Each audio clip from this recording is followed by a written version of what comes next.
I ain't got no hurricane safety tips now. Well, Skelex got, and together we can weather the storm. So, check this. Prepare for power outages. Charge devices before a storm strikes. Develop a plan in the event that electricity goes. Learn where and how to shut off your home's electricity. Ensure that there are no trees in the lines near you. If you are experiencing low voltage, turn off the main switch in your home. Do not touch wet appliances. Be sure to stay tuned to Skelex's Facebook page and website for updates about the outages and restoration. For emergencies, our contact numbers are 465-2013, 661-2013, and 600. I repeat, 465-2013, 661-2013, and 600. Remember, with Skelex Hurricane Safety Tips, together we can weather the storm.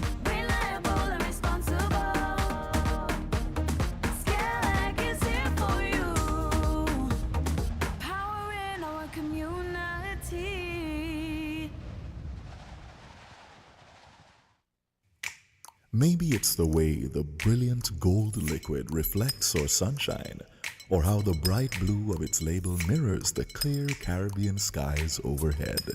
Maybe it's the fresh, crisp taste of this beastly cold beer on a scorching hot day. Maybe it's even the way it brings us all together. But one thing is for sure, Carib is very much a part of who we are wherever we're from in the Caribbean. Carib. It's the way we play. Drink responsibly. Welcome to Island Tea with your faves. Keep it locked in with us for your daily dose of hot tea, only on Win Media 98.9. And a pleasant good day to you and yours. Welcome to another presentation of Island Tea. And let me say first off again, for those of you who might not have tuned in yesterday, that you won't be hearing Hortensia today, but she will be back on Tuesday, okay? She won't be in on Monday either, but she'll be back on Tuesday. So for those of you who look forward to hearing her, then let me inform you, because I know you might be inquiring. Now, again, a pleasant good day to you and yours. Let me give you the phone numbers that you can contact when the lines are open, and they are 466-0989, 662-0989, 762-0989. In the UK, 033-344-0065. In the US of A, 718-285-9. In the US of A, 718-285-6984. In Canada, 805-921-4619. As I always say, I don't know if all of those numbers are working, but if you try one and it doesn't work, feel free to try another. Now, as I usually do when I'm all on my lonesome, I play you a synopsis history of Haiti, followed by a synopsis of the Bible and how the books were incorporated in such.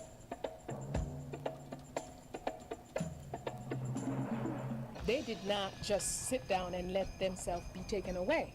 They fought. They fought all the way to the boat. They fought on the boat.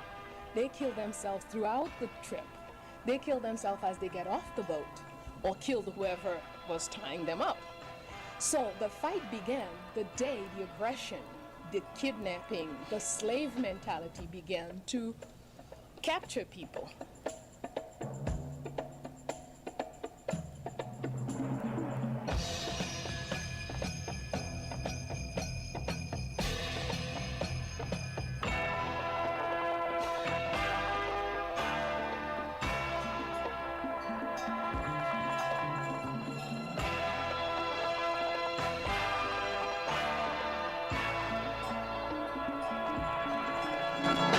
I have never bought a Christmas gift for any of my children.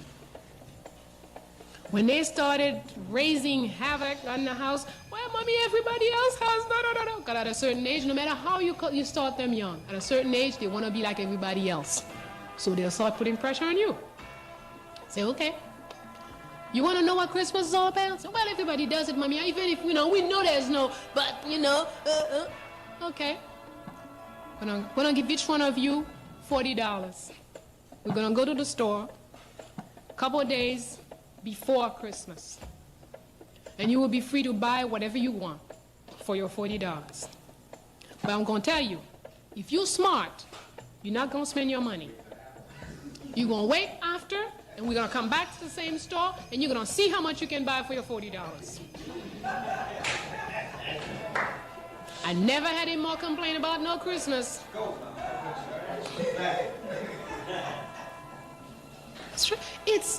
We must take seriously. You see, if we come to 1,000 conference, to all kinds of places and listen to all kinds of things, then tomorrow we go home and do business as usual, it will never have any value. It is up to us to validate the knowledge that we gain. And we can't mix. We are African on one side on certain things, and then on the other things, we the white as snow. Can't go that way. And there are lots of things about traditional African life and society that most of us can't bear to hear. You see, the trouble with the whole politics will have no value really for us if it wasn't for the fact these people are always up front and they represent us. Every time we talk about a Jean-Claude Duvalier or Mobutu or any other jerk that they created, which is not us, they created their monsters. They fed them, entertained them, protected them for as long as they could. And then in the end, they take them and put them up front. Oh, look, another black nigger. See how they are? Here's what they did. Here's this, here's that. They are attacking us every time. ABC has a special on how wicked this or that black leader was.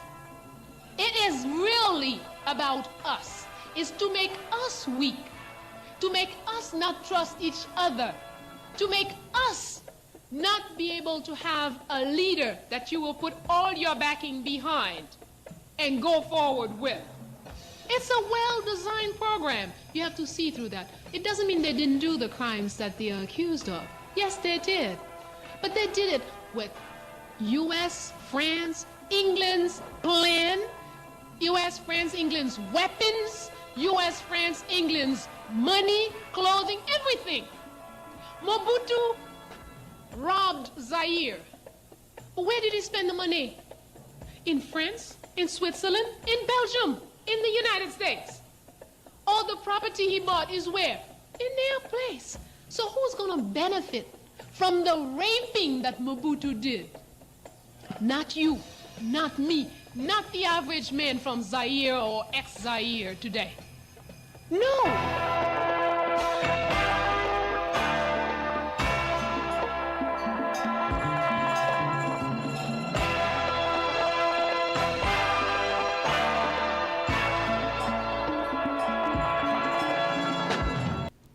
And there you had it, a synopsis, history on Haiti. I play those because Haiti is a relevant part of our history right here in the Caribbean region. And we should never, ever forget the contribution that she has made to where we are today. But another important aspect of the message brought to you just now by the professor is that our leaders, no matter what island they are from, they should represent one thing: blackness. Because if they do, if they remember their history and they represent that blackness that was taken from Africa and scattered around this region, then we would be in better stead. But when they go and they look only after and for themselves, then we wind up with a serious problem. And the problem is that we're not the ones who benefit from what they do. Perhaps they feel that individually they benefit, but in the long run, it is our detractors, those who robbed our foreparents from their homeland and brought them here. It is their interests that they are looking forward to. And as she said, we see leaders around the Caribbean, or even over there in Africa, who represent not their people's interests, but the interests of their detractors. And we need to see less and less of those kind of leaders and more of those who identify with their true history and heritage. Okay? Let me take a bit of a commercial break, and when I come back, I'll play for you that synopsis bit of history as they relate to books of the Bibles and how books of the Bible and how they were incorporated and others were left out. Found the sound 99.9 winnfm.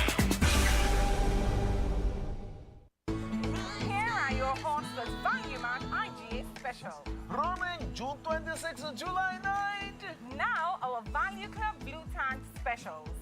Kraft barbecue sauces are just $7.99 each. Essential Everyday vegetable and canola oil, $13.99.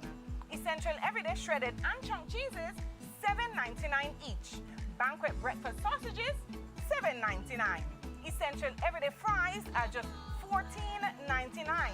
Essential Everyday disposable containers, $15.99. And now our very low weekly Value deals. IG and essential everyday peanut butter, creamy and crunchy, $8.99. Essential everyday pasta, $4.99. IGA or essential everyday salad dressing, $9.99. Essential everyday oats, quick and old-fashioned, $15.99. The AM toothpaste, $4.99. Nature Valley granola bars, $12.99. Shop smart, shop value mart. Tell them in Spanish. sea listo y haga sus compras aquí en Value Mart. Buster! We run things, things are on we. Buster! Buster! Living color, do it differently. Buster! Buster! Large and in charge, like party. Buster! Buster! We set the pace, then everybody follow it. 7 flavors, best taste, Buster, bolder, better, better. Pick your color. We set the pace, then everybody follow it. Buster, live in full color. Buster! Building supplies, electrical supplies, furniture, appliances, carpets and tiles. It's the company where you can get it all. All at TDC, home and building depot. From lawn and garden, the TVs and stereos. All at TDC, home and building depot.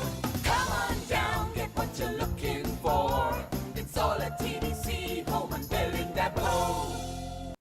More than 42 million cars from 19 different car companies are being recalled for faulty airbag inflators.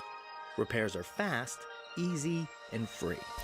The problem isn't with the airbag, it's with the airbag inflator. Because the inflator can rupture, shooting shrapnel through the airbag, which can cause serious injury or even death. Don't risk it, fix it. Please contact TDC Automotive Division to find out if your Toyota vehicle is affected by the Takata airbag recall. Visit or call us at 465-2511 in St. Kitts or 469-5430 in Nevis. Welcome to Island Tea with your faves. Keep it locked in with us for your daily dose of hot tea only on Win Media 98.9. And I'm back with you, and I'll go straight to the phone line as I see someone there. Hello. Hi, good morning, Quinn. Good day to you. And good morning to the listeners home and abroad. Just want to give a brief synopsis, postmortem, as you might say, of the visit of Dr. Julius Garvey to St. Kitts. Yeah. There was an organized tour because while I was at the Marriott one day, probably about the 4th or the 5th or thereabouts, I noticed that there was a contingent that was, been gathered, and there was an organized tour by Leonard Stapleton, is one of our acclaimed historians, and others. And there were 3 ceremonial gatherings apart from that tour. One at Pump Bay, Sandy Point, and in the earlier development of, I think it's the town of Sandy Point, as the Sandy Pointers likes to say, SP, where the best be. Big up to the Sandy Pointers. Africa, Africa, I just want to, you have about, let me see, 9 minutes before we're due for another program, so you would have to fit what you're saying into that time. Just wanted you to Yes, know. brief, yeah, of course. Cool. And so Sandy, one of the ceremonies was held at Sandy Point. I think that is where his father, Marcus Garvey, landed in 1937. And one was also held at Market Street, the one that I attended on Market Street on the 6th. And yesterday on the 7th, the other one was held in Victoria Square. I think the name of it is here right in the circus. Okay. And from all accounts, it was a great success. We welcome him, we welcome him, we welcome him. But there's a cultural renaissance. There is a renaissance that is taking place. And one of the things Julius Garvey said was that the most marginalized group of people in the Caribbean, the Rastafarians, has carried the torch, has carried the baton. And the wider society within the Caribbean, sometimes I have heard a song about like some people who profess to be one-day Christians.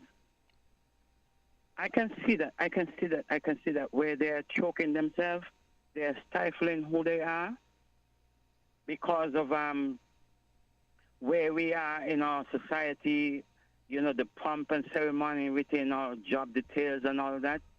Somehow they're stifling who they are, and you would only see it come out a day or two. Draw inspiration from the older folks, the elders who have kept a certain way of life and would want to pass it on to the youth. Don't tell me that you're going to be a hypocrite. In general speaking, you know, that you know this thing is the way. It is the fabric of who we are or who you might be as an individual. But you're keeping it for whatever reason, you know, and most of that is contributed because of the indoctrination, mainly from religion and from academia, you know, because it was Eurocentric in origin, and all things that you might portray is Eurocentric. And that's the one time you might attire yourself. For instance, your attirement might be in the African fabrics, reflective of when Joseph's father gave him the coat of many colors, the many colors of the Caribbean. One of the things my guests will admire, the houses in the Caribbean, they are so colorful. You know, the tropics is so colorful with its different colors and shades of green and different colors. So that is reflective of what our attirement might be and everything else. And I will leave it there for now. Okay, thank you for your input as usual. I'm going to take a bit of a commercial break, and I won't be able to play you that bit of synopsis on the Bible for today, but there are other days the Almighty Creator sparing our lives for us to be able to do that. We already have the individual who's going to be dealing in the upcoming talk session, so I'm going to take that bit of a commercial break, and I'll be right back.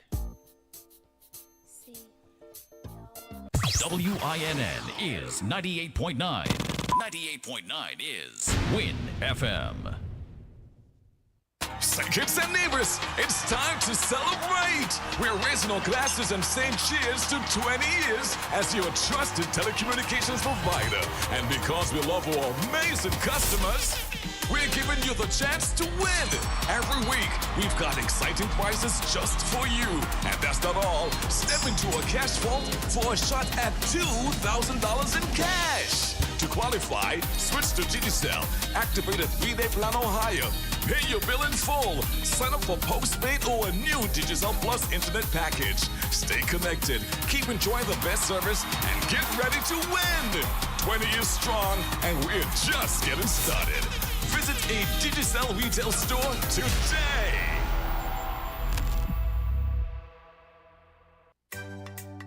For this year's Restaurant Week, National Bank wants you to swipe more, win more, and experience more.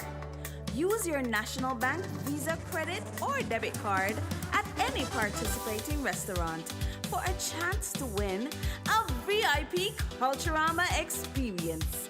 Pick your event, get a glam makeover, and skip the lines like a star. Or get $500 in Lyman cash and splurge to the max. Swipe and win with National, the official bank of the St. Kitts Nevis Restaurant Week.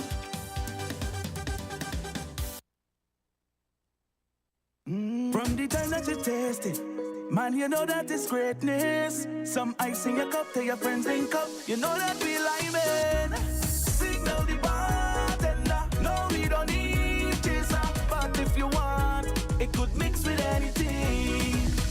We drinking Stones ginger wine, the original ginger wine. We drinking like I say, Stones ginger wine. Greatness is forever.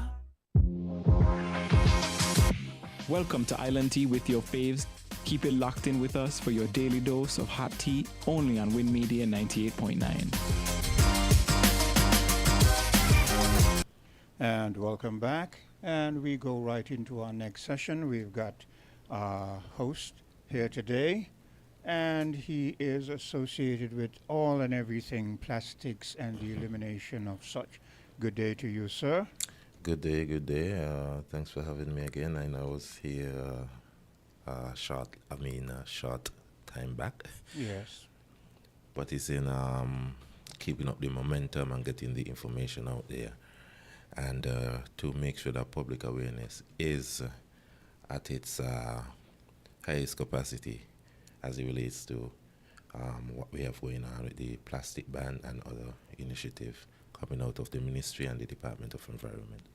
Yes, and since you were last here, there's been a whole lot of discussions as to the durability of some of the things that you are planning to see incorporated as alternatives. Alternatives, that's the word there, and so on and so forth. I'm sure that at least one person, I'm sure, is gonna call in, and that is Greg, as long as he's able. So he did speak to the fact that some individuals spoke to, in particular, he spoke about someone buying some hot soup in a container, and fortunately for them, the container was in a plastic bag because the heat of the soup caused the container to deteriorate and all of the soup spill, and he was complaining to the person he bought it from, and other individuals around were complaining, and they were saying, is this what they're offering as an alternative? So yes, it's I wouldn't say confusing, but on during some of our public awareness, we would have had a project that we call pop-up tents, and you would have seen us in this square, and one of the events, one of the pop-up square, we were there, and we brought Ital Creations with us. Now I'm sure a lot of persons know Ital Creation. One of his most popular dishes is the soup, and he sells the soup in eco-friendly, plant-based alternatives.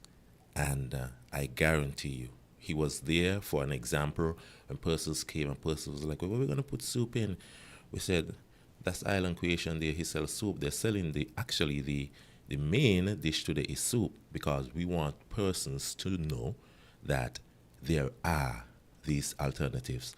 And I'm certain that persons out there listening would say, yep, I buy soup from Ital Creations and I don't have this spillage, etc. And the last time I came here, this is I would have brought one of the containers. And I went home and I told my partner, I'm going to leave the water in here until I go back to WinFM to let persons know and see. And persons can say, they can try for themselves because these are some of the alternatives that are out.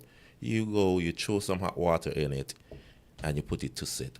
But I must say also some, like anything, there are quality difference. Some persons, because it may be the first go around, they might have bought a low quality that's not supposed to hold the weight, etc., and maybe the heat. Yeah. You understand? And that's what they serve the persons in. And that's a mishap. So what that business person is going to do is going to make sure that he finds alternative that suit his purpose so that he can't lose any other business. Yeah. Because I guarantee you, there are persons. Do you think an establishment like, say a restaurant that knows that, hey, we no longer use it, do you think a restaurant won't have the quality alternative? Do you think a restaurant would allow someone comes there with hot soup and give them in a container that is not capable of doing the job? I think that is the person probably went and bought from a small mom and dad shop, pop shop, and the person, might have said, hey, this is I'm going to try this, but like we say, it's a learning process and things will change. Same thing like the plastic bags. We are not hearing much about the plastic bags, and it's been maybe 3 months, 4 months since the plastic ban. This time around next year, we'll have persons traveling around, and we see persons traveling around with eco-friendly soup containers, etc., because they are out there. We did not ban substances or items that we saw wouldn't be able to be replaced. Well, hear this. Since you're affair with what the quality things are, at least some of them, why not do some workshops or perhaps do a few ads on the radio and say, well, come to us and we'll give you a sample and direct you to where you can go and purchase this? Definitely, we've done that. We've done that just the other day. Worker employee from Constituency Empowerment. What we did at the department actually went out and bought a host of alternatives so that in these instances we can walk and show people examples. So that job is actually being done. It's being done right now at camps. It's being done right now through Constituency Empowerment, visiting communities, showing them. Persons are actually calling the department and asking the department where they can find. We sell them to Delisle and other businesses. So that means then that you all import them in numbers, or is it just a brief period of sampling that you're sending? No, it's not a brief period, but we know how businesses operate. Delisle, Walwen, even though this is how our business operate, if a business said, hey, you know what, we used to be ordering 16 pallets of styrofoam. That's what we know we ordered every month. And styrofoams are banned. That business is not going to just get up and say, so we are going to add 16 pallets of alternative. They're going to wait until the demand comes in. Wait until people come in and ask, and then that's when they're going to make the adjustment. So, like I said, there's a period of transition that we must go through. It may seem a little frustrating, it may seem a little difficult, but it's the nature of the journey, and it will improve. It definitely will improve. So yes, definitely. So if anybody wants to, they are unaware of where they can find these alternatives, give the department a call, 467-1081, and we definitely can help you. To get those products. Yes, definitely. Well, we still have you said that we don't hear much about the plastics. We don't hear much about the plastic in terms of those that have been banned, but we still have a problem with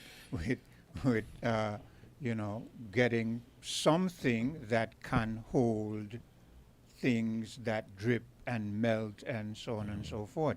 These bags that they have, they can't cut it. They won't cut it. So we're looking forward to, again, your department informing the various businesses of how to get some sort of substitute that can fill the gap for us who want to buy. Like I told you, when I went and I got some saltfish recently, and there was liquid in the container, but the business place put them in another plastic bag, transparent plastic bag, and so forth, and then I put that into the bag that I walk with on my back. So, are you all?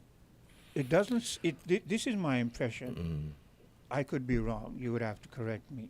It doesn't seem like you all are pushing.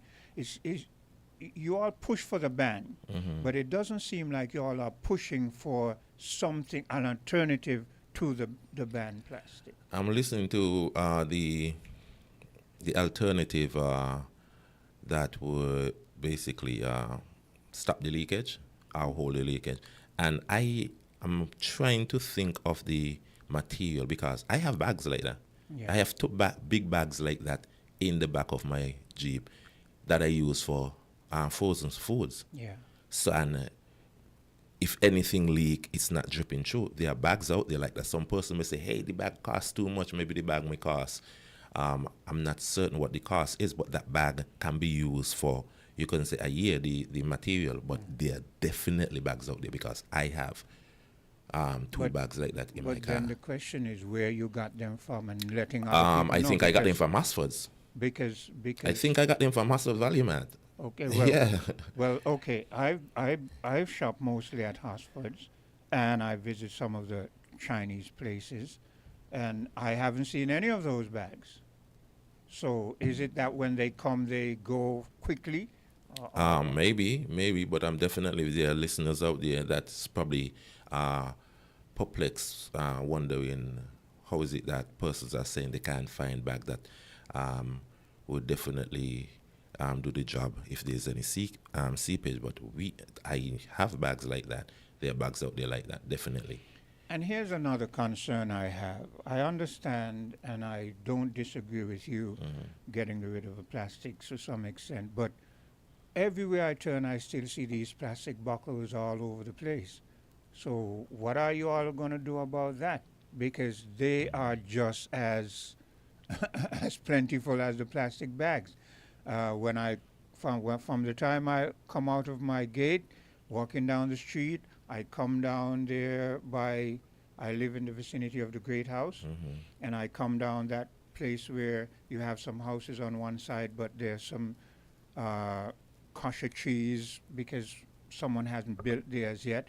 And if you go down that road, you see endless bottles there. When it rains, you see endless plastic bottles. So, because most of our drinks are in plastic bottles. Yeah. So that's what you said there was one of the main reasons. The amount of products that are sold today in plastic bottles. And one of the idea behind trying to reduce plastic pollution by banning certain plastic single-use items was to have as little disruption in society and daily lives as possible. Now just imagine we the world beside the Caribbean, because I like to remind person of this. St. Kitts is the last OECS country to put a ban like this in place. Let me say that again. Everybody who went to Antigua for Carnival, y'all went down there to have fun and y'all had to conform to their plastic ban. I'm sure nobody was down there cussing out Antigua. St. Kitts is the only OECS country. St. Kitts is the only country that uses the EC dollar, if people don't know what I'm saying. All right? That didn't implement a single-use plastic ban. Antigua was the last. I think Antigua did it officially in 2017. We were 4 or 6 years behind Antigua.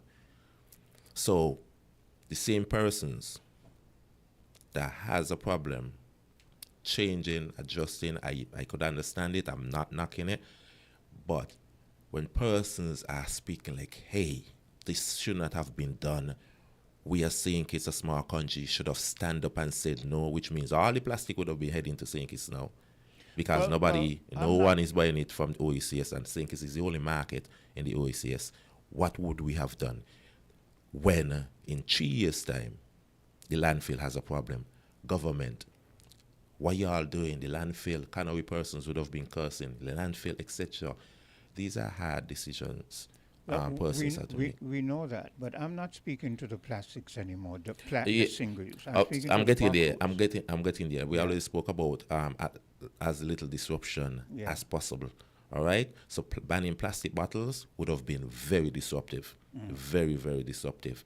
We have to do this incrementally. Plastic has become such a staple, a necessity, in inverted commas, in our lives, that almost all the products that we are selling are sold in plastic. All right? And plastic bottles. What we do, because we have seen the problem for plastic bottles, we have a recycling program that's going on in St. Kitts that helps to reduce the amount of plastic bottle waste. I'm certain that the majority of St. Kitts probably knows about the recycling program that's been going on. You can find them every Tuesday at either the airport, roundabout, or at Buckley's, on the weekend. Other days throughout the week, you'll find them making some trips through the countryside on the weekend, sometime in Date Bay, making those pickups also. So we encourage recycling.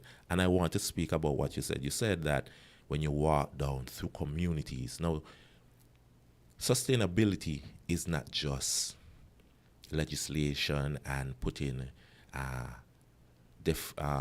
you can say, bans or restrictions in place. It's about mentality change.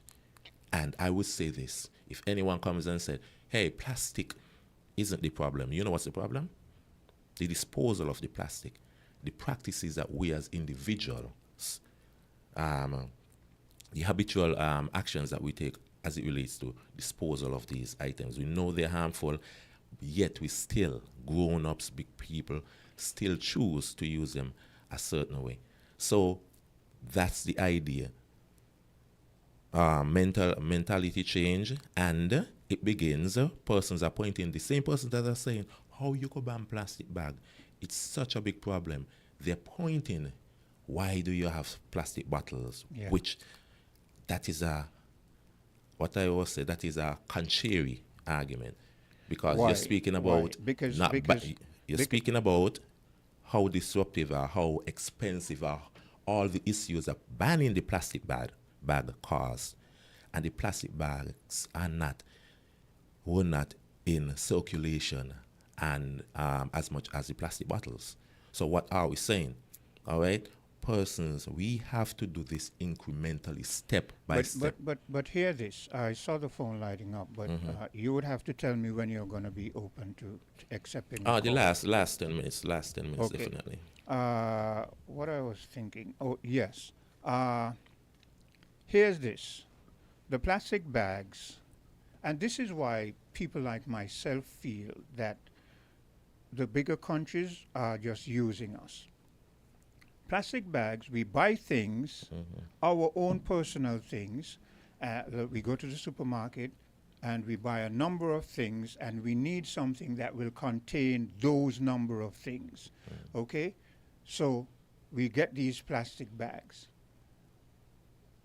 But these plastic bags aren't the products that these big countries are putting stuff into, like they're packing biscuits into plastics, they're packing drinks into plastics, macaroni into plastics, all kind of things into plastics.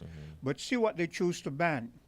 The things that we as an individual, we don't go in there and buy their biscuit in these bags. We don't buy any, it is just bags that we use when we get a number of products and we want them.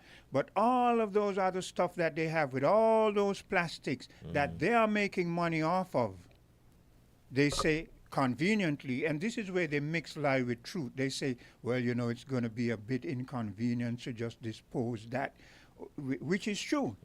But how is it that what they're making money off of, they don't seek to do something about that as expeditiously as the things that we are trying to benefit from in terms of buying bulk items in shopping goods and so forth? You understand what my train of thought is there? Yeah.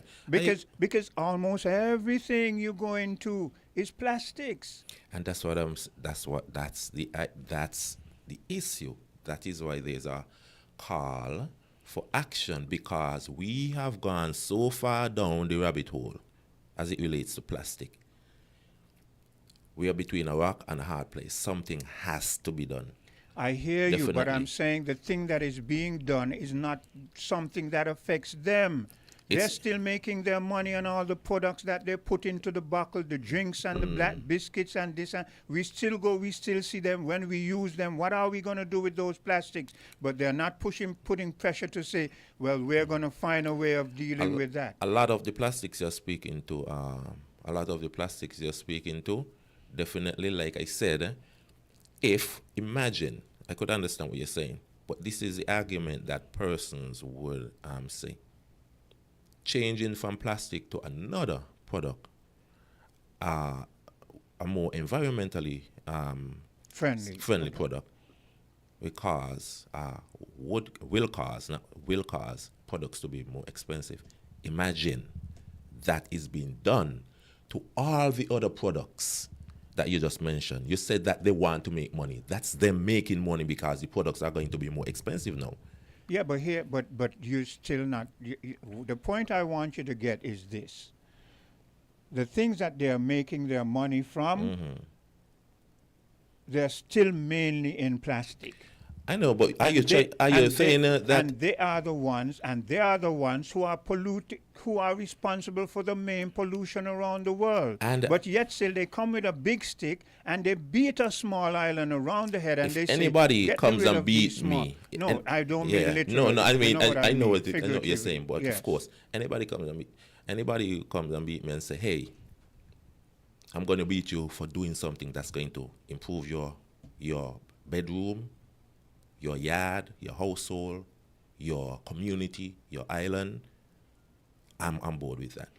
I'm definitely on board. We have to look at the long term and the major benefits out of that is going to come out of this, definitely. I agree, but I am still saying that the majority of the things in the stores are plastics, but because these big countries manufacture these goods and sell them around the globe, we don't see that kind of plastic being. How come we're not seeing? Okay, because that's what I'm saying. It will be very disruptive to the economy. Let me show you an example. And our livelihoods. Let me show you an example. Why didn't they then, before, because they sit down and they plan these things. So when they were envisioning, planning to say to these small islands, ban plastics, why didn't they preempt things by putting a lot of these stuff that we have in these plastic buckles and plastic, why didn't we see them in something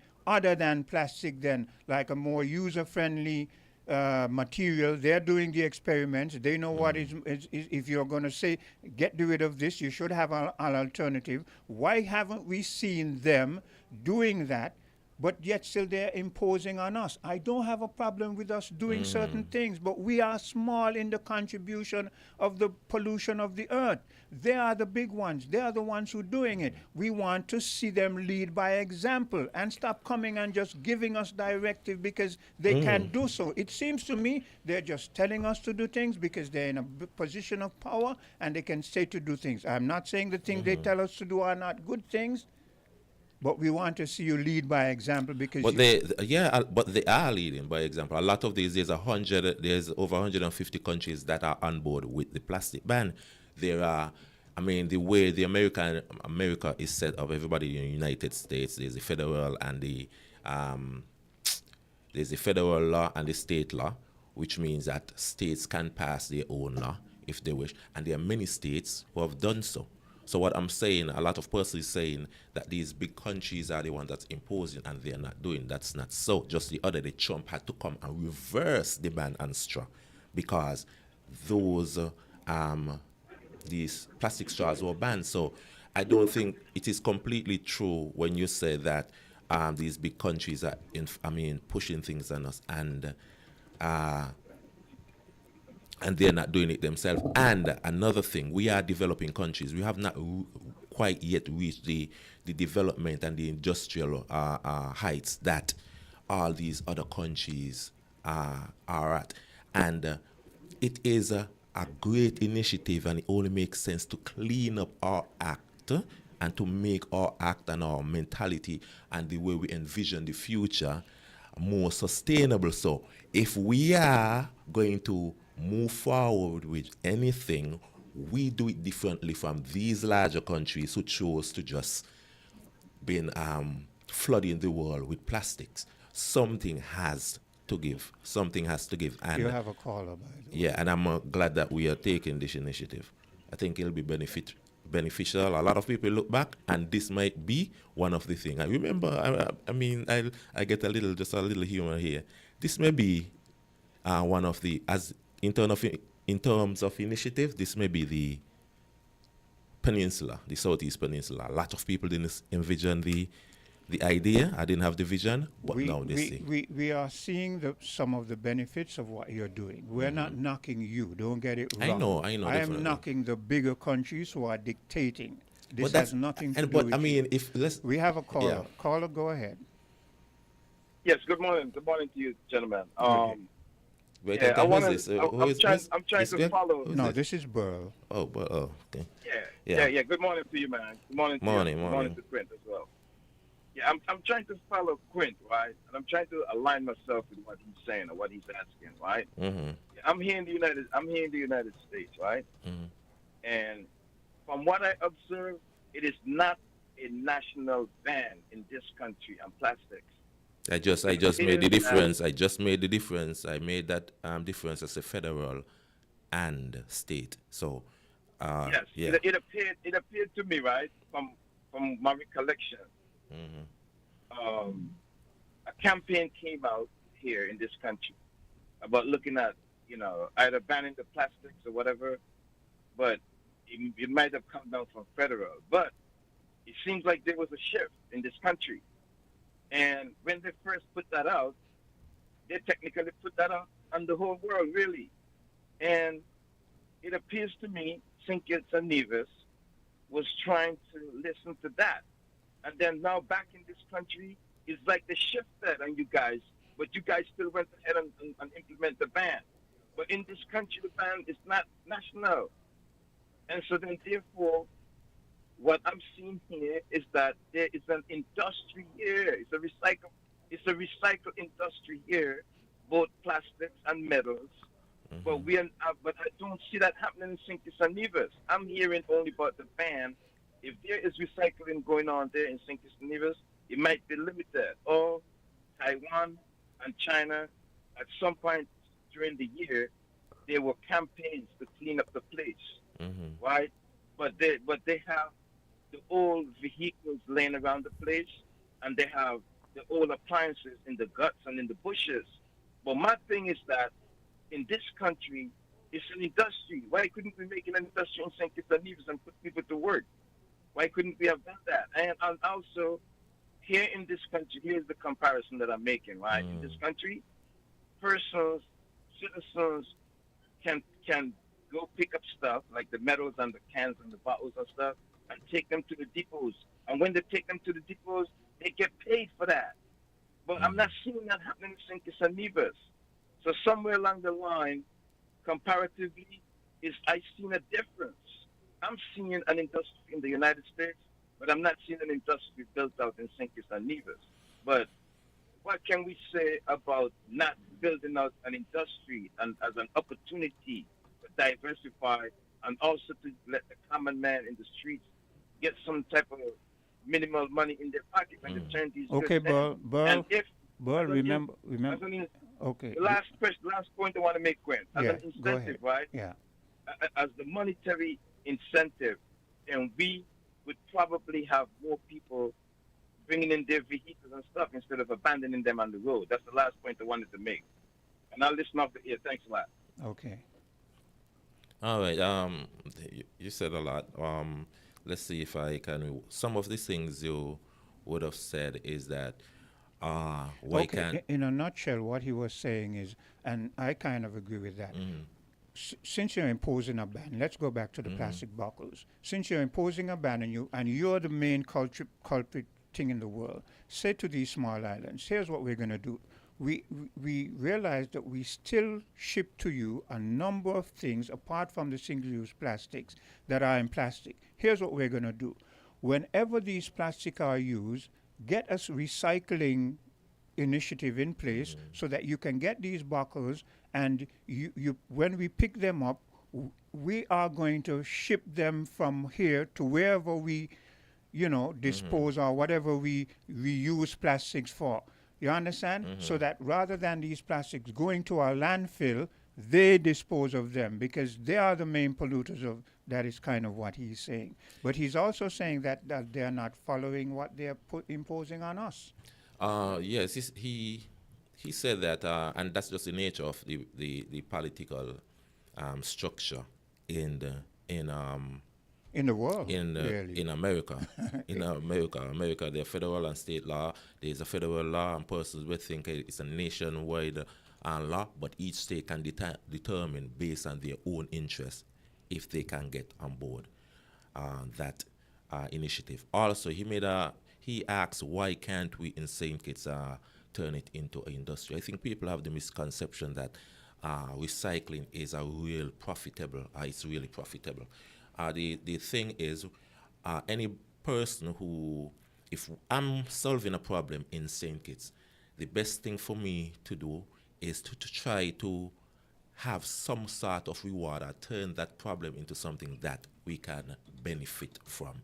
We had a plastic problem, and then we try, hey, it's a plastic problem. Let's see if while we're dealing with that problem, we can turn it into something that benefits us. Thus, we have upcycling and we have our circular economy. St. Kitts, the entire Caribbean region, the amount of recycling product that we can produce is very, very small. That is the point it is I've been not, making yeah, all it is along. not. It is not. But however, that doesn't mean it's not benefiting us environmentally. When as someone comes and say, "Hey, you have a problem. What's your name? Quinn. Quinn, you have a problem. I have a solution to the problem." You're out of time, but I'm going to give you a minute to wrap up. Time flies. Yeah. You have a problem. I have a solution. However, you realize that in solving your problem, I have the ability, and there's a possibility of making some money. Are you going to be rigid to solving that problem or getting on board? I don't think so. I think you are going to. Because we're looking at the longer good. Exactly, and that is what I want people to understand. And one last thing, as it relates to rewards, etc. We spoke about behavioral change. I'll tell persons out there listening right now, these countries, especially in the Northern America, persons were recycling for free before there were rewards. That was something that's part of their culture. Yeah. They were doing this.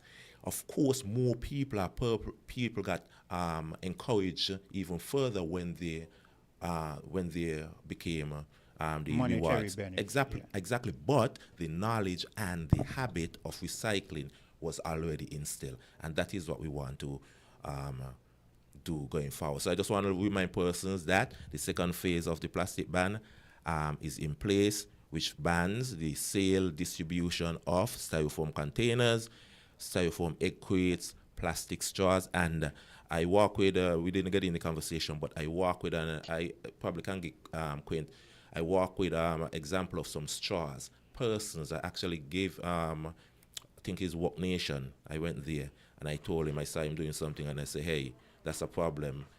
This is the warning. I can tell you where you can get some straws. These are plant, it's, and the box is a plant over plastic. These are plant-based, compostable straws. And like I said yesterday, while I was speaking on another radio station. Remember, time.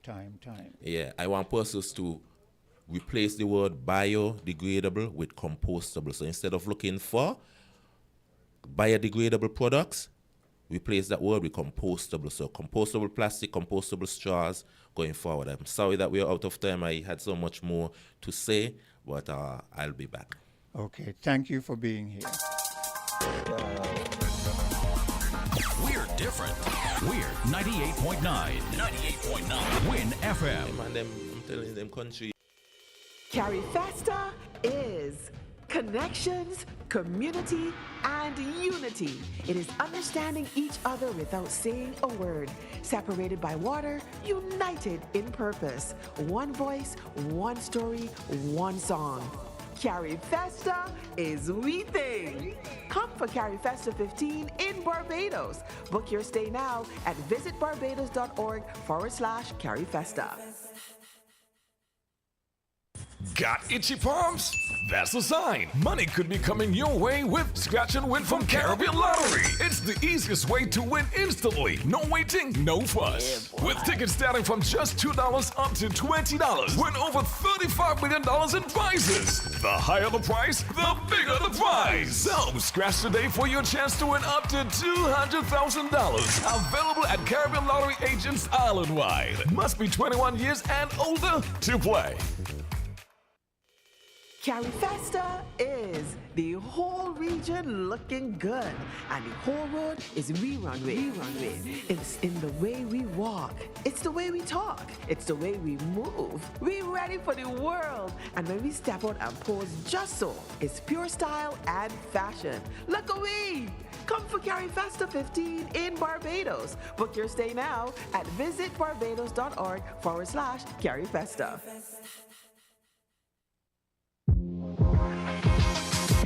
Welcome to Island Tea with your faves. Keep it locked in with us for your daily dose of hot tea, only on Win Media 98.9. Maybe it's the way the brilliant gold liquid reflects our sunshine, or how the bright blue of its label mirrors the clear Caribbean skies overhead. Maybe it's the fresh, crisp taste of this beastly cold beer on a scorching hot day. Maybe it's even the way it brings us all together. But one thing is for sure, Carib is very much a part of who we are wherever we're from in the Caribbean. Carib, it's the way we play. Drink responsibly. Flow customers, unlock big prepaid rewards every time you activate a prepaid plan. Activate a 7-day plan or higher and earn points towards your rewards. Activate again, earn even more points. Activate next week, well, you get the picture. The more you activate, the more extra data and prizes you earn. Get in on the big prepaid rewards. Dial *129 or visit topupflow.com to activate a prepaid plan today. When can I open my eyes? Not yet. Okay, open. Do you see what I see? It just looks like land to me. It's our land, son. A wise investment that will grow with you. Invest in land with CIBC Caribbean and we'll give you US $250 towards your valuation cost and 50% off your loan application fee. With CIBC Caribbean land financing, you can choose to build, hold, or pass on to your children. Visit CIBCCaribbean.com to learn more. Conditions apply. Welcome to Island Tea with your faves. Keep it locked in with us for your daily dose of hot tea only on Win Media 98.9. And we're back, and a pleasant good day to you and yours, and a pleasant good day to you and yours. Welcome to another discussion right here on WinFM 98.9. And in our studios, we have a lovely lady who hails by the name of Sharon Rattan. Did I pronounce that properly? Let me see. I'm not hearing you. Let me see here. Okay, now I'm hearing you. Great. Okay, so good day, Mrs. Rattan. Miss Rattan. Good Okay. morning, Mr. And, Quincy, is it? Quint. Mr. Quint. And welcome to our studios. Thank And by way of information, could you inform the listening audience as to why you have graced our studios with your presence? Yes, I can. Good morning, everyone. I hope you are tuned in today. I am Sharon Rattan, and I am one of the and I am an embedded consultant at the Ministry of Environment, Climate Change, and Constituency Empowerment. So I am here because there is a special fund that has been launched. It has been done in short order. However, we want to try to make sure we do as much outreach as possible. And the fund, just as a way of as a background, very often, there is this notion that, there's a lot of grant funding outside that we can access, but we are not doing it. And I think one of the things we don't factor into that position is that there is very often a criteria for qualifications. Yes. Yes, and there are many international institutions that have a very stringent criteria. Okay. However, this facility called the CCAF, that is the Community Climate Adaptation Facility, let me repeat, the Community Climate Adaptation Facility has come up with a stream of funds so that access can be easier for persons to do projects in their communities. Why is it easier? It's easier because you just have to be registered as a community group. You can be an NGO, a non-government organization, and also you do not have to be registered. You can form an informal network in your community, come up with a plan, and apply for the fund. So first off, I would want persons to understand that the ease of access is what makes this stream of revenue different. To let us compare it to another international financial institution like the Green Climate Fund. You have a more stringent criteria. So first off the bat, I would like persons to know that. Okay. And why is this important for us here in our country? Why is it? It is very important, and not just our country, the whole region. Yes. Because I'm certain persons have heard the term climate change, sustainability. They've been hearing about climate resilience, adaptation, and mitigation. It is let me put it this way, we are living and experiencing stronger hurricanes. I can give an example of when I was growing up. Hurricane David was in 1980. Yeah. And we thought that was strong. Right? It was just a mere 75 mile per hour hurricane. But look at what whisked through the Caribbean with a speed last year. Beryl, a Category 5. At max speed, over 150 miles per hour winds. So we are certainly experiencing different climate events. Yes, we're accustomed to hurricanes, we're accustomed to a storm, but not at that strength. Yeah. And our activities for advancing our lives, improving our lives, technology, using more land that we would not have used, doing things on the coastline, reclaiming land, they have changed the climate, the way they've changed the climate. We are experiencing intense heat. It was always hot, but how many of us played around in the sun and it didn't matter? But the heat, the earth is heating up. The use of fossil fuels for us to get diesel, to get electricity, is one of the major contributors to increasing emissions. Yeah. And getting this hole into the atmosphere, you're feeling the sun is hotter, temperatures are higher. And these things are affecting our daily lives because our experience is different, they're creating more damage, and we have to be aware of it. I know that personally say, climate change, what is that? But if you think about the changes in our lives, you don't need a big fancy definition of climate change. We're getting stronger hurricanes, flash floods, less rainfall in some areas. I can speak to the Bastia area and its environs because some areas in St. Kitts get rain every day on the northwestern side of the country. Northeastern side of the country, every time, Bastia would have a drought, but you drive in that area, it's always lush. So you're getting less rainfall. It affects agriculture, it affects our water supply. So we are living it. So we have to do a simple, for example, right now we are experiencing lots of water challenges in some areas, and it is not a simple fix. It is a fix that requires assessment. It is a fact that in the last 10 to 15 years, almost 20, Bastia and its environs has received less rainfall, reduced rainfall. So less rain is going to our reservoirs, and some of our water comes from below. That is not coming as fast as it used to. And so therefore you have to look at the whole water infrastructure. So the two desalination plants, one, there's a smaller one at Keys, and one is about to be commissioned in a few weeks or months.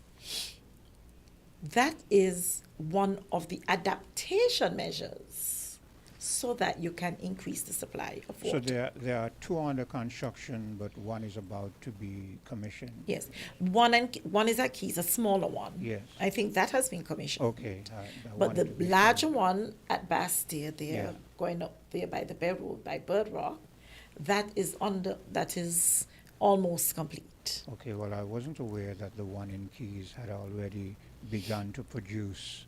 Yes. So forth. So that's a bit of good news. Yes. For us. So tell me, what kind of projects can be funded? Yes, you have to have a criteria. Yeah. And the kind of projects you can have, water and sanitation improvements. They can fit under that topic. So if in your community you have a project for water, and not because there is an effort on the part of the government, to the government's avenue, the water department, to do desalination, it does not mean that you cannot solve a problem for water in your community. Yeah. You can engage in purchasing tanks, water tanks, and getting them set up. You can also, with that one project, because one of the things that they are inclined to support, not just that you have the product, but you can get persons trained to set up and maintain, because maintenance is equally important to having. So it becomes a sustainable business. Yes, it becomes sustainable, and it has that element. So that is one, water and sanitation, health projects, community health projects, because the heat, very often people, like when the first association was made with climate change and health, they said, how is that? But the health practitioners would tell you the intense heat affects people's blood pressure. In intense heat times, that's where you have more cases of blood pressure. And so you could have community health projects if you want to address that, if you want to target vulnerable groups of persons. You have some of the popular ones, the senior citizens, the older persons. You have the physically challenged groups, and you have children. Yeah. So you can tailor it to suit a particular audience. You also climate resilient housing solutions. And don't think it's too far reaching. It's resilience simply is making or creating a way so that if something happens, you can survive. You stretch and you come back to fit, you adapt. Yes. Okay? So after Hurricane George, I think between Hugo and George, we've had changes in our building codes. Yes. Yeah. It started with Hugo, and then George upped them a bit more, made them a little more stringent. Okay? And so we have one of the more stringent building codes in the OECS. Now, homes still require, you can strengthen somebody's windows. The hurricane season is coming up, or you want to make feel more safe in your home. If you want to do something with the roof, or, maybe I know one of the requirements in the code is to add a room with a concrete roof. Yeah. So you can do those little things because you're making your house more resilient, more, you're better prepared for the storm. And the likelihood of anything happening in the other side of the house, you can run in the concrete, the room with the concrete roof. So projects of that nature, environmental and coastal protection, it could fall under that too. Livelihood support and skills training, because within one you can either cross-reference it. Now, before you move, environment and coastal protection, what would that incorporate? Would it, like for instance, when we look down at the Bay Road and we see some boulders that were put there to sort of a buttress against the waves coming in, is that kind of what they're speaking of? Or is it can fall under that umbrella. But that would be a more challenging project that would be a massive project because you have to get the assessment of what exists. And more your money may go there because you have to get experts in to do that. Okay? But one that I really like, the skills training, but the skills training has to be related to any of these topics. Okay? It cannot be something outside the remit of climate resilience and climate change. We're looking for persons, like, for example, that example I gave you, the tanks. You just don't buy the tanks and put them down. Yeah. But you could put within that you're going to train persons to set up the tanks and maintain the tanks. And so you get a multiplier effect, possibly a new source of income for somebody in the community. Yeah. And one of the topics that I like is cultural heritage preservation. Okay, that sounds connected to climate resilience, because you want to. I like that one because there are a few sites around that you can restore them to make sure that they are resilient. They're there. Storms, So the projects can come under any of these. So who can apply for these kind of stuff? Could an individual with a concept come and make an application, or does it have to be a body of individuals? No, it could be like an informal network can do it, because you don't have to be registered. They have registered community groups, NGOs, but you can, a 4-person informal network in a community can identify a situation and address it. Okay. So a group of individuals can live in a given society. They have to be in the same community. Yes, that's why I say in a given society. Yes. And they look around and they see something that they feel is is feasible in terms of pushing forward resilience during hurricane duress and that kind of stuff. They get Yes. together, come up with a concept, and they can come to you and say, Yes. we have a proposal, we would like, this is X, Y, Z, blah, blah, blah. Can we get Yes. funding for this? Exactly. Yes. And for the proposal, there's a form, so you don't have to go and do your own formatting. There's a generic form Oh, so it gives you some provided guidelines. that gives you guidelines. Yes, yes. And where you can get this form? Through the Department of Constituency Empowerment. You email dce@gov.kn. I'll repeat it. DCE, Department of Constituency Empowerment, @gov.kn. Or you can call 467-1579, 467-1579, or 467-1545. I see my phone lighting up. Do you want to entertain a call? Or Yes, we no? could. You can have a try. Okay. Hello, caller. Good day. Yes, yes. Good morning to everybody. Good and morning. Greetings in Jesus' name. Yes.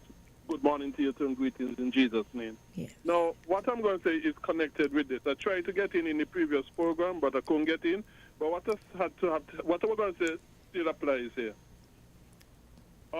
Studies have shown that the alternatives to plastic bags, because the plastic bag bans, the alternatives takes more energy to produce them and to transport them, and therefore pumps more CO2 in the atmosphere. Greg, let me interject. We're dealing specifically with a funding that deals with how resilience in climate, climate change and that Yes. kind of stuff. So Yes. I want you to stay specifically on that track. I could respond to him. Yes, Oh, of but course. okay, she says she can respond to that anyway. So Yes, but I ain't finished. Let me finish the statement. Those who are arguing that more CO2 in the atmosphere is going to cause climate change, more hurricanes, more droughts, that sort of stuff. And since the alternative is pumping more CO2 in the atmosphere, according to studies based upon the UN and so on, it's going to also mean that once we continue to go down the road, you all are going to be required to be providing more and more funds to deal with climate issues. And that is what I want the government especially to know, that because it's going to be more burden on you all, this plastic bag ban, because of the increase in the CO2 in the atmosphere, as they argue is bad for the climate. Thank you. Okay. Okay, let me first respond by saying it's only on single-use plastic bags the ban is on. All plastics are not banned. I think some persons still think that. It's just on single-use plastics. And I would also share that St. Kitts Nevis and the Caribbean islands, our emissions in the atmosphere is very low. Yeah. However, we live in a world. The developed countries, their emissions is very large. They have all sorts of industries that emit gases into the atmosphere. However, it does not mean that we are not to take care of our own space. So the single-use plastic, the ban on that would help, because note that our landfill is almost at its limit. At the end of the day, it takes a longer time for them to break up into the atmosphere. They have microplastics. A lot of them end up in the sea. The fish eat the microplastics. And so it's a whole cycle. So even though we have the lowest emissions, we still have to take care of our own space and how we are going to do it. Now, plastics are very cheap and easy. We do not expect to see all plastic banned. Okay? The point he made about more energy, I would like to see the source of the studies, but I also know he may not be far off, because I'm also aware that we are going into AI. AI is very popular, but the amount of energy AI uses, that is the whole, conflicting. That's a whole other story there again. Yeah, that's another story. It's a whole conflict. Because I'm technical and I know yes. of that kind of stuff. Yes, it uses a lot of energy. Yeah. So what are we doing? So, but in saying Kitts Nevis, I want people to understand that we are crafting what is doable for us, what would help us be more sustainable in our context. And one of the key areas of sustainability is energy. And you have to remember, we do not have the minerals, we do not have the fossil fuels to power ourselves. We have to import that, so it's very expensive. And we complain a lot about the electricity. It is an expensive venture. However, the solar power and the geothermal power, they're also equally expensive in the startup. Yeah. But once we get that formula, you expect to see over time, a reduction in our costs. Yeah. But the adjustment is going to take some time. I want you to... And some patience. Yeah, I want because time is fast moving. Yes. I want you to deal with the funding that's available because what kind of funding is available? What kind of figure as it relates to the funding? Your project can be up to $100,000 US. Okay. Dollars. And there is a process. The only shortfall we have on this, which was a bit outside of our control, is that there were some approvals at the international level for us to get the funding, and so the window is short. Okay. So apart from these outreach informational programs, we have done some informal outreach to groups who are active for them to start considering, because the deadline is the 15th of August. Yes. And that is going to be upon us. Right, and we are the first Caribbean country to get access to this funding. So we don't want to, give up that opportunity.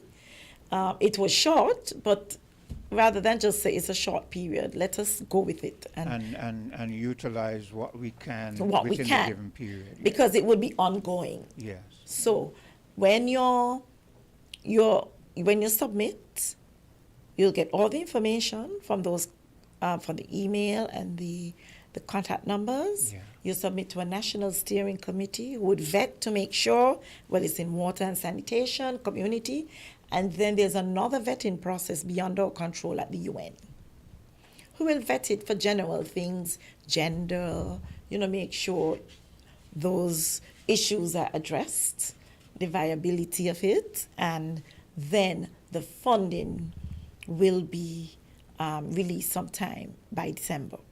Okay.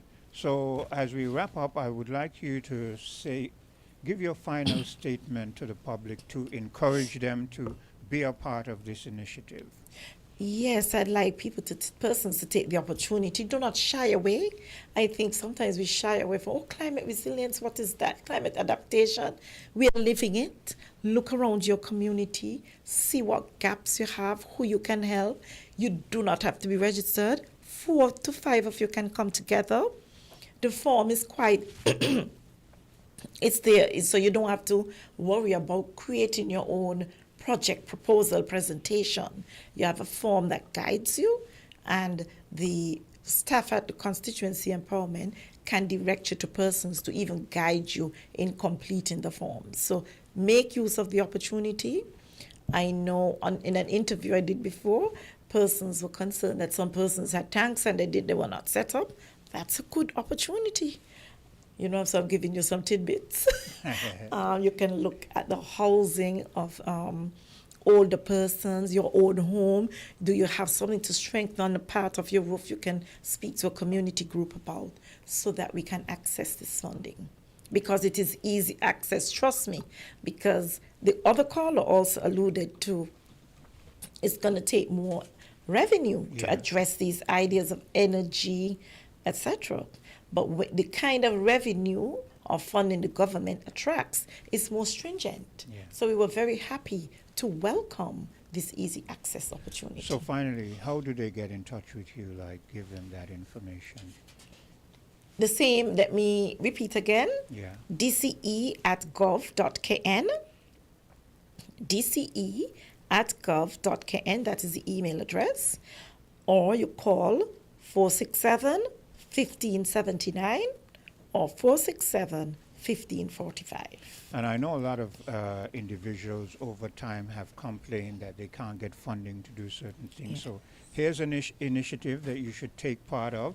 And I hope that as it has been presented, you will be encouraged to go and apply and see if you can utilize the funding to do something that will better make us resilient in terms of the elements and climate change. Yes, yes. Okay. Okay, so thank you for gracing our studios. And whenever you have more information to disseminate, our doors are always open and you're welcome. Yes, we'll be sure to be back. Thank you so much. Take care. We're different. We're 98.9. 98.9. Win FM. Seize the day with a summer loan from TDC Financial Services. Whether it's vacation, home upgrades, back to school prep, or even a little treat for yourself, borrow up to $65,000 unsecured with low rates and flexible terms. Apply today at TDC Financial Services, Central Street, St. Kitts, or Main Street, Charlestown, Nevis. Don't miss the sunshine. Let your summer plans sail smoothly with TDC Financial Services, where money is made easy. Got itchy palms?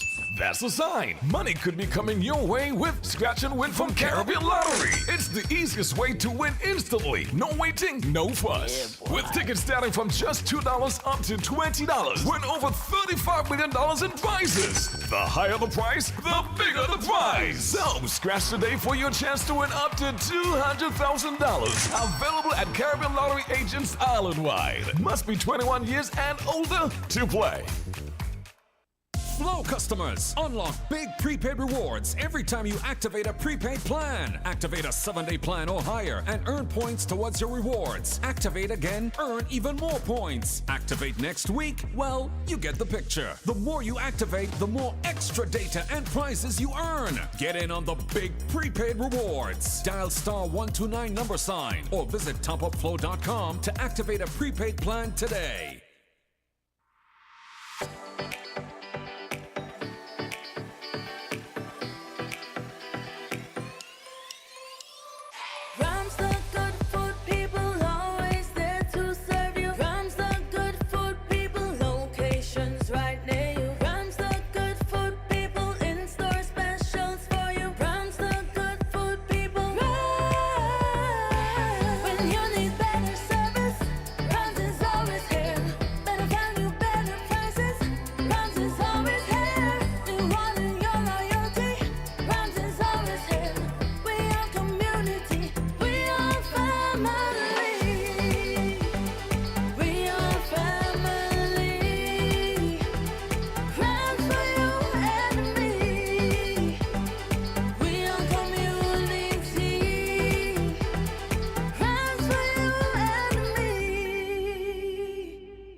Welcome to Island Tea with your faves.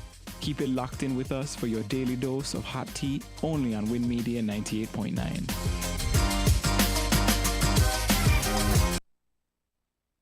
And welcome back. And we just had a bit of information there as it relates to individuals who can come up with creative initiatives to deal with the ever-increasing climate change and make us much more resilient. Then get together, form a group, and see if you can access some funding and contribute to the betterment of our ongoing survival during these times of environmental change around the globe. Let me see here if I can change that. Yes. So here's what I'm going to do for you right about now. There's a clip that I played some time ago that related to Guyana and why Guyana is considered a part of the Caribbean community. But before I do that, let me go to the phone lines. Hello, good day, caller. Friend? Yes. Yes, good day again. Greetings in Jesus' name. The only Savior, sinners from the sins and from hell, and the second person of the eternal Trinity. Now, what I said in my prior call was that the study was about plastic bag bans and the net effect. That is what they were about. It wasn't about our plastics. It was about the plastic that's going to be affected by the bans and what the net effect is going to be. I thought I made that clear in my call. Okay, that's number one. Number two, based upon, I would like to say, based upon what some of the Africans said, let me say this. A Christian first identity is being a Christian in Jesus Christ. All other identities, be it blackness, Africanness, Europeanness, be it your family identity, your work identity, it doesn't matter. All other identities come second. For all true Christians, the first and primary identity is being a Christian in Jesus Christ. And that is what people have to understand, because that is what the preacher, the Bible teaches. And not only that, a Christian in Christ, if you is a Christian in Christ and you have another Christian in Christ who ain't nothing to you by blood, by human blood, that person still have a closer relationship to you than even your mother, your father, and siblings. And even your wife or husband, if such is not a Christian. That is how important and primary the Christian identity is. It's first, and everything else is after that, your Christian identity. And let me say this also as well quickly, and this should be my last point. But Greg, this is why some people refer to Christianity and certain other religions as cults, because they come up and then they bring these codes and initiatives that say to you, unless you're part of this, you're exempt from anything else. Because you're now saying that if I'm a Christian, my mother and my father and my children are of no real consequence in relation to someone, even someone outside of the family, maybe someone I recently just met who say that they are Christians, and so their importance in the whole Christianity realm supersedes that of my family. Once your family are not Christians, and once that person you mentioned, as I said, is a Christian, yes, they supersede everyone else in your life who are not Christians. And this is why we've seen things like, for instance, groups like the Crips and the Bloods, and they say unless you're not a Crip, you're not so you can't walk here, you can't come there. Your family, if your family is not a part of the Crips, then we can go and we can target them. If you're not a Bloods or you're not whatever, then we feel that we have a right to discriminate against you, find you, beat you up, do you things. I'm not saying that Christians are saying that, but exactly. But history has shown that Christians have done that, though. Christians have done the very same thing where people who say they are Christians, because the Bible speaks of wolves in sheep clothing. And that is a problem, Greg, because you're saying that just to say that you're a Christian supersedes everything else. But what if the person is just saying it, but they are not true Christians? You're leaving it up to the fruits you shall know them. That's what the Bible said. By their fruits you shall know them. But you're leaving it up to humanity, man, who has flaws, to determine whether they're Christian or not. They're individuals who can, you say by their fruits, which mean by their You shall know actions, them. by what you see and how they live to us. There are certain individuals who've lived their whole lives, and everyone thought that they were upstanding in society, and then something happened, maybe an arrest warrant, you had to invade their homes, and what you find there, you're surprised because you're saying, well, we didn't expect this. This person is an upstanding person in society. We didn't know they were part of this scheme to kidnap people and blah, blah, blah. So this whole thing is... It takes time. It takes time. But until you have evidence otherwise, you give the person the benefit of the doubt that they are Christians until you have evidence otherwise. That's how Christianity works in the Bible. And during that period when you're not sure and you're still trying to assess whether they are Christians or not, you still put them ahead of your family. Because you're giving them the benefit of the doubt that they are Christian, because you do not have any evidence to the contrary. So yes, but it ain't to say that your family is of no consequence, or others who are not Christians in your life are of no consequence. But those who are Christians and who are living their life, as far as you can tell, you're supposed to hold them at the highest level in your life, and all others afterwards, including your family, if your family are not Christians. If your family is not, they're not Christians. Yes, that's what the Bible teaches. Because when they came to Jesus and they said, your mother and your siblings are here to, and what Christ said, who are my mother and who are my siblings? All of those who are obedient to the word of God, they are my mother, they are my brothers, and they are my sisters. They come first. And what happens if someone who says they're Christian comes into the realm of this Christianity thing, and then they start to tell you things about your family, like say, okay, well, you need to do this or disassociate yourself from your family because of this. They're not living the Christian life and blah, blah, blah, and you're going to follow them, right? I'm going to do what the Bible says, because that would be wrong advice contrary to the Bible. And I will say to that Christian brother and sister, yes, Christians come first in my life, but the Bible also tells me of duties that I have towards my mother, towards my father, and towards my sibling. The Bible speaks about that too. So once a person is following the Bible, you can't really fool that person easily. But that's a bit of a contradiction, because you said as long as they say they're Christians and you don't have anything to prove otherwise, they supersede your family. In importance and that sort of stuff. Yes, and importance. Concerned, yes. So then if they tell you that, well, you need to disassociate yourself from your family because they're not living the Christian way, blah, blah, blah, you're still saying that it contradicts what you said before. Because the Bible come before them.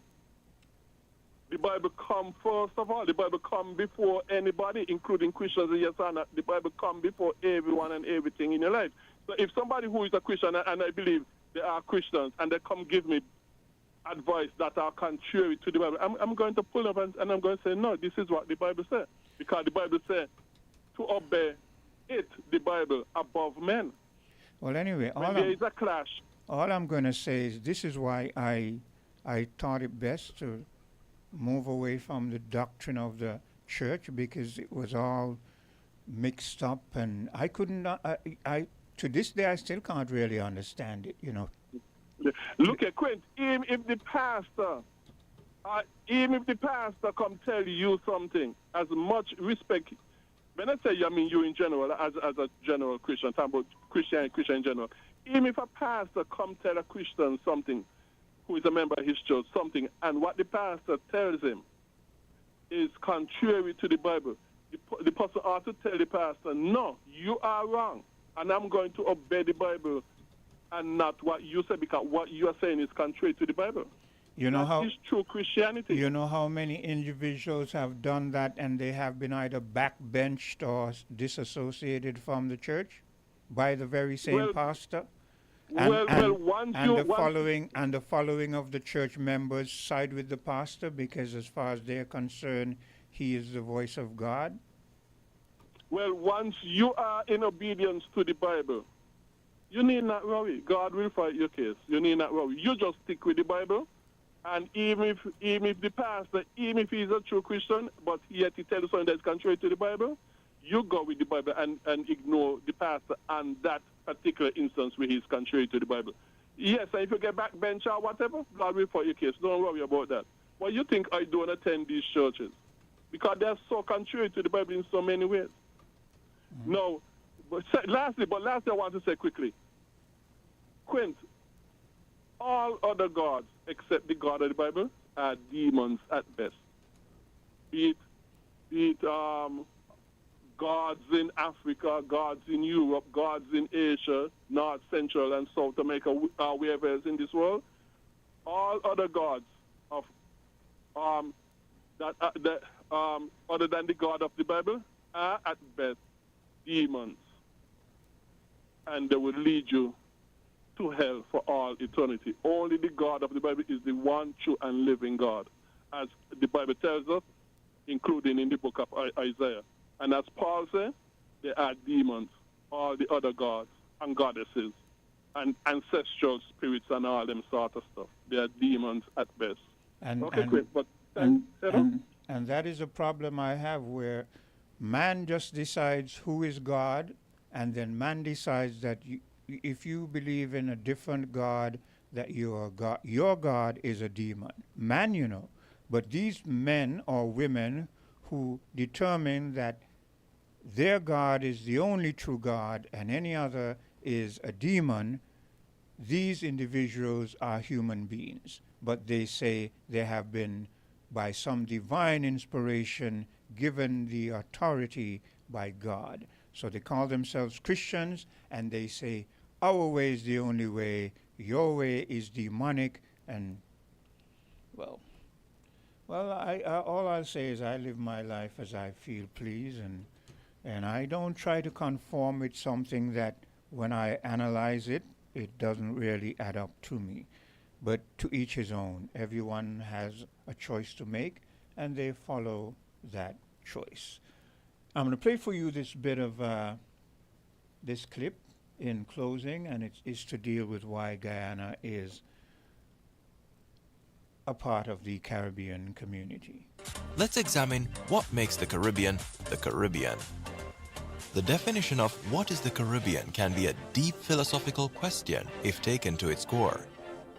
Really, if you think about it, what makes a region is just what we define it as. North America is considered usually to be just Canada and the United States of America, and sometimes Mexico depending on who you ask. But there is no strict definition of why that is. This is the same with the Caribbean. Geographically, the Caribbean is considered to be enclosed in the Caribbean Sea, which stretches from the southeast of the Gulf of Mexico and the North American mainland, east of Central America, and north of South America. Generally, the countries and territories within this space are considered part of the Caribbean. But some countries are not in this geographical area, but are still considered part of the Caribbean. For example, Barbados is technically in the Atlantic Ocean, and so is Bermuda. But the two countries are usually considered part of the Caribbean. Why? As you astutely recognize, Guyana, Suriname, and Belize are not particularly in this region, which is where most of the confusion surrounding their Caribbean status arises from. But like Bermuda and Barbados, being part of the Caribbean goes beyond location. Guyana, for example, in South America, borders Venezuela, Suriname, and Brazil, and Suriname similarly borders Brazil, Guyana, and French Guiana, a French territory. It is even a more extreme case for Belize, which shares its border with only Mexico and Guatemala, and is surrounded by only Spanish-speaking countries. So why is it that these countries are often grouped together with the Caribbean? And what makes a region the Caribbean to begin with? Let's now tackle this question. And there are three other reasons why these countries are considered part of the Caribbean. Number 1, history. The first is the history of each country. The history of Guyana, Suriname, and Belize is much more aligned with that of other Caribbean countries than their respective neighbors in South and Central America. For example, these countries were once British colonies. In the case of Belize and Guyana, they were predominantly British colonies, and in the case of Suriname, the country was under British rule for a significant amount of time. This history of colonial rule through the British, and in small part the Dutch for Suriname, more closely aligns with the similar colonial rule experienced by other Caribbean countries. Compared to Latin America, these countries experienced more black population growth due to the Atlantic slave trade, faced similar struggles for emancipation from European leaders, and even gained independence around the same time and much later than many Latin American countries. For this reason, the shared experiences of these countries more closely align with other Caribbean countries than with their Latin American neighbors. Number 2. Culture. The second main reason they are considered part of the Caribbean is their culture. History and culture can be considered two sides of the same coin, and the history these countries experience shaped their culture in a way that more closely aligns with the Caribbean. As mentioned, due to the dynamics of the transatlantic slave trade, Guyana, Suriname, and Belize have larger populations of African descendants when compared to Latin America. This is not to say that the slaves were not trafficked to Latin America, and there are no large populations of black descendants living in these countries. But the black population in Guyana, Suriname, and Belize makes up a larger proportion of the ethnic demographics in these countries than in their Latin American neighbors. Another element of these countries that makes them more closely aligned with the Caribbean is their language. Fun fact: Belize is the only English-speaking country in Central America. This language fact is also the case for Guyana and Suriname, which are both English-speaking and Dutch-speaking respectively. Suriname is unique, as well as it is the only country in South America which has Dutch as the official language. Though Dutch is the official language of Suriname, its cultural connections to the Caribbean mean that many inhabitants of the country know and converse in English and in small part French. Other aspects of culture that these countries share with the Caribbean more than with their neighbors in Latin America are their food, festive events, music, and sports. For example, Guyana is quite into cricket, a sport that has not seen much traction in Latin America in comparison. Suriname also follows this path with its musical genres like calypso, which is shared with the rest of the Caribbean. Food in Belize more closely aligns with many of the dishes in the Caribbean. Boil-up, or rice and beans, the national dish of Belize, consists of boiled rice, vegetables, egg, fish, and bread dumplings, boiled dough, and is a staple that almost all the Caribbean countries share. All in all, when you consider these three countries, you can see they have a vibe, which is distinctly Caribbean. Number 3. Politics. Last but by no means least is the shared politics these countries have with the rest of the Caribbean. For starters, and possibly the strongest case for Guyana, Suriname, and Belize to be considered, is that they are part of the Caribbean Community, CARICOM, an intergovernmental organization that is a political and economic union of Caribbean countries. CARICOM has the primary objectives to promote economic integration and cooperation among its members, ensure that the benefits of integration are equitably shared, and coordinate foreign policy. CARICOM was established by the English-speaking parts of the Caribbean and currently includes all the independent Anglophone island countries plus Belize, Guyana, and Montserrat, as well as other British Caribbean territories and Bermuda as associate members. Guyana is a founding member of CARICOM, and the headquarters of CARICOM is located in the capital, Georgetown. Belize and Suriname are also members of the Caribbean community, and as such, with all members of CARICOM, are a part of the single market and single economy of the other member states. This single market and economy can be considered similar to the European Union in Europe. All members of CARICOM are free to trade with each other with little to no taxes, travel freely to each other, work within each country without a visa, and much more. This connection alone makes these countries more closely tied to the Caribbean than to their geographically closer neighbors, as CARICOM aims to provide economic integration, foreign policy coordination, human and social development, and security for its members. Frequently, CARICOM members vote unanimously on the international scene like the UN or World Trade Organization, and the members closely share a vision for the region. So as you can see, while Guyana, Belize, and Suriname may not be Caribbean islands, and though they are closer to Latin America in terms of their geographical locations, they are still part of the Caribbean of nations. These countries have a shared history, culture, politics, which more closely aligns with other Caribbean countries like Jamaica and Barbados than they do with countries such as Colombia or Mexico, and the Caribbean is happy to have them. What do you think of Guyana, Suriname, and Belize being part of CARICOM? What are the reasons as to why they should be considered part of the Caribbean? Let us know in the comments below. We would love to hear from you. Also, do not forget to like, share, and subscribe to our channel, and turn on the notification bell to stay tuned for our next video. This is Gyri Caribbean. And there you had it. A brief outline as to why Guyana is considered a part of the Caribbean. And you heard about their cultural links, historical links, and their ethnical links. So a territory, a country is not just designated by their geographical location or exempted because of their geographical location, but they are incorporated because of the cultural heritage, historical background, and also the ethnic majority of that population. Hello, good day. Yeah, Quinta, just want to ask, what about Bermuda? Yeah. Well, Okay, thanks. What about Bermuda? I would have to do a little bit of research on that. When you say what about Bermuda, do you mean whether Bermuda is a part of the Caribbean?